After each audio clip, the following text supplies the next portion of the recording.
Saya berdoa mudah-mudahan Allah meridai kita semua.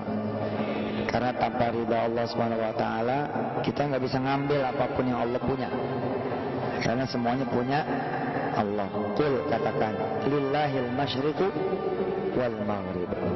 Barat dan timur dan apa yang ada di keduanya milik Allah. Kalau pengen, gampang Allah bilang, yahdi may yasha. Aku kasih tahu kamu gimana caranya ngambil, gimana caranya punya, gimana caranya nikmati. Insyaallah. Jadi soal perkembangan Paytrend terakhir ini dan juga langkah-langkah ke depan, biarlah itu menjadi urusan teman-teman semua dan manajemen.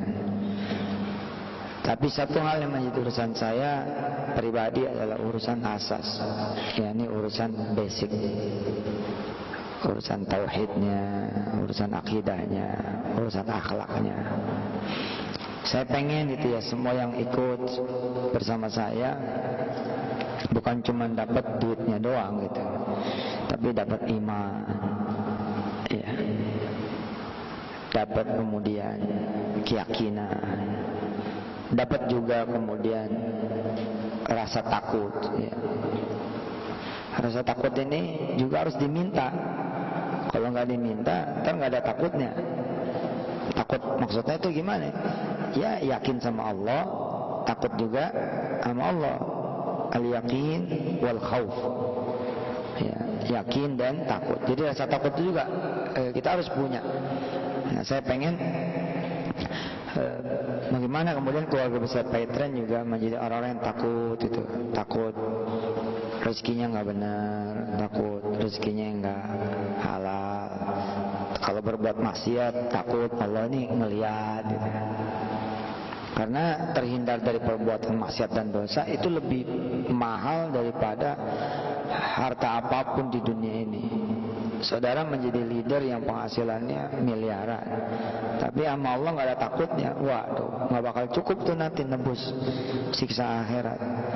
Karena Allah mengatakan di dalam firman-Nya bahwa jika kalian itu, jika orang-orang yang zalim itu, walau anna lil ladina zalamu, ya, ma fil ardi jami'an wa mithlahu ma'ahu laftadaw bih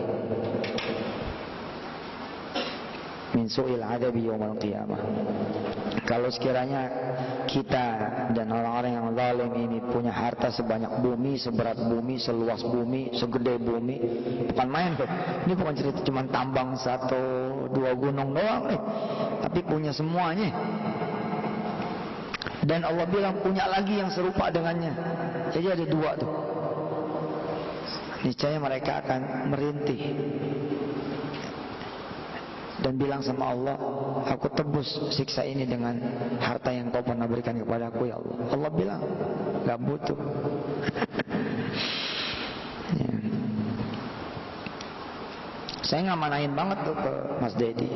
Ayo Den, gimana nih caranya jadi UTREN gitu ya, Universitas Paytrend, Akademi Paytrend.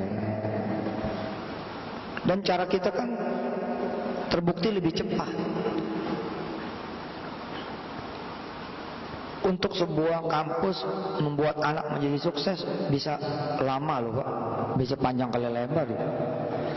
Tapi yang namanya Universitas Quran, Universitas Hadis, Universitas Sunnah, ada orang yang cuma 5 menit ketemunya sama saya, tapi jadi 5 menit.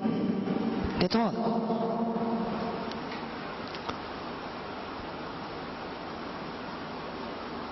Wala siyama nahnu nata'allam yaumiyan. Bagaimana lagi kemudian kita belajarnya harian. Wong yang 5 menit aja bisa kayak begitu. On TV, just on TV, only on TV. Hanya lewat TV. Oh, Masya Allah. Nah, gimana kita menyengaja ada kurikulumnya. Kebetulan kan bahan-bahan ajarnya kita punya semua gitu. Orang-orang mikirin bagaimana kemudian support sistemnya bagus. Nah, kita ini udah punya support system. Ini nih support system, the best support system. Bahwa Paytrend ini jadi semacam mangkok aja gitu. Mangkok aja, jangan sampai nggak ada mangkoknya. Mangkoknya lo mesti punya gitu. Gelasnya mesti ada gitu. Istilah kata warungnya mesti diadain, dagangannya juga mesti diadain. Itu tawakalnya jadi bener gitu. Tapi ilmunya kalau tidak membungkus warung ini jadi masalah. Aduh, nggak bisa beli obat nih, nggak ada yang beli. Nah, mulai berperkara. Mulai berperkara, disitulah asas tauhidnya. Sabar ya nak, sama jualan belum laku. Nah, terus urusannya apa? Sepintas kayaknya bener banget tuh kalimat. Coba kalimatnya kan bener banget tuh. Sabar ya nak, keren kan? Sampai situ sabar bener. Tapi ketika dia nyebut dagangan mama belum laku, masalah. Itu yang menghalangi dia mendapatkan apa yang dia inginkan.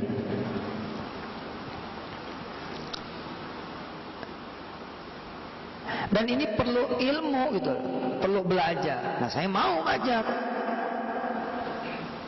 Dan bahan ajar kita kan umpama kata saya meninggal dunia pun tetap bisa dijalanin karena kita udah online.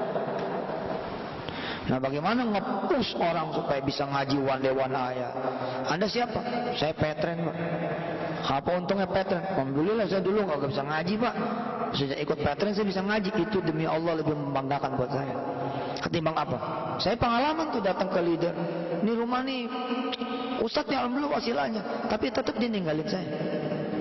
Ketika ada yang bisa memberi lebih daripada itu. Makanya nggak bangga saya. Buat apa sih bangga sama yang begitu? Akhirnya saya pun tetap ya jadi tidak manfaat. Saya lebih bangga ketika orang bilang, alhamdulillah saya sejak gabung sama Petren, saya sholat duhanya kemarin bolong-bolong, sekarang alhamdulillah minim-minim 2 lah saya nggak tinggal. Oh, itu bangga banget. Dan itu ya grafik rezekinya beda. Wallah beda pasti. Beda.